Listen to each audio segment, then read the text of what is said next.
Bon, élection au Cameroun, c'est bon. J'espère que c'est la photo qui va gagner. La photo. Qui fait campagne. Pour 8e, je crois, ou 9e. 9e, non 9e. À 92 ans, Didier, parfois...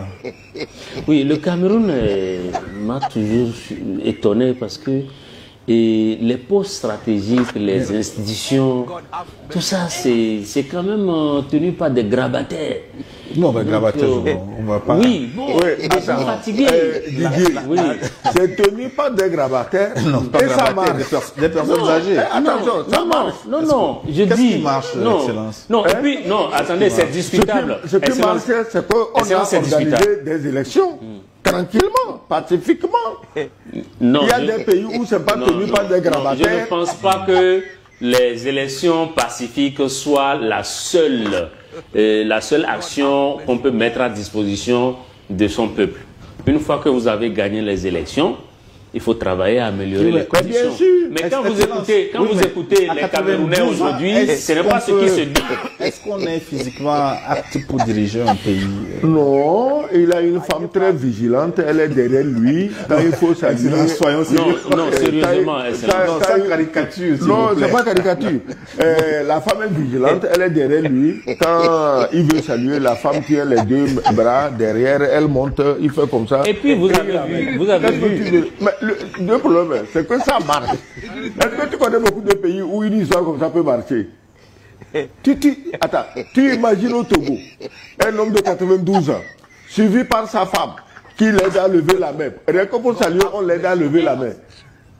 Mais il n'y a pas que ça. Lors des campagnes, vous avez vu que c'est des marionnettes géantes à son effigie qui se promènent dans les quartiers et les gens applaudissent. On dit, bon, on a au moins la marionnette, on a au moins la photo. Alors, parce que le personnage ne peut pas venir, il est très fatigué.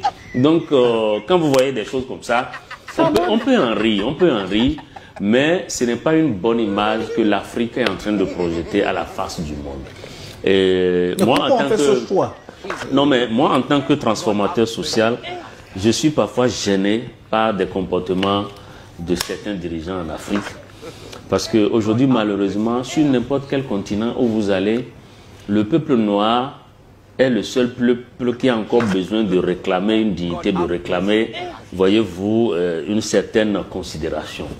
Parce que l'image qui est projetée par certains dirigeants à partir du continent sont des images qui montrent tout simplement qu'en réalité, les Africains ne sont pas sérieux. Non seulement ils ne sont pas sérieux, mais on dirait qu'il y a quand même des Africains qui ne sont pas dignes. Voyez-vous. Donc, à partir du moment où dans un pays, le Cameroun, avec toute l'intelligence qu'on connaît, bien sûr, aux Camerounais, tout le dynamisme et toutes les actions, parce que quand vous prenez aujourd'hui tous les grands panafricanistes, les grands journalistes internationaux, beaucoup sont Camerounais. Ouais. Et ils n'arrivent pas à se débarrasser de cette teigne-là, entre guillemets. C'est extrêmement difficile. L'image que projette le Cameroun. Oui. Et je pense que... Et puis, ce qui me gêne encore, au-delà de tout, c'est quoi? Quand vous regardez les meetings, qui vous voyez là? C'est des jeunes. C'est les jeunes qui applaudissent, c'est les jeunes qui font des commentaires encore dans ces conditions. Les jeunes dont les emplois et l'avenir sont confisqués, c'est encore eux. Mais attends, il a confisqué l'avenir de qui? Les gens applaudissent, qu'est-ce que vous voulez? Non, Excellence, je veux qu'on fasse une analyse sérieuse, pas pour ironiser tout de même. Non, attends. Vous savez que... Paul Biya est clair, il vous a dit que ne dure pas au pouvoir qui veut. Il a dit ça.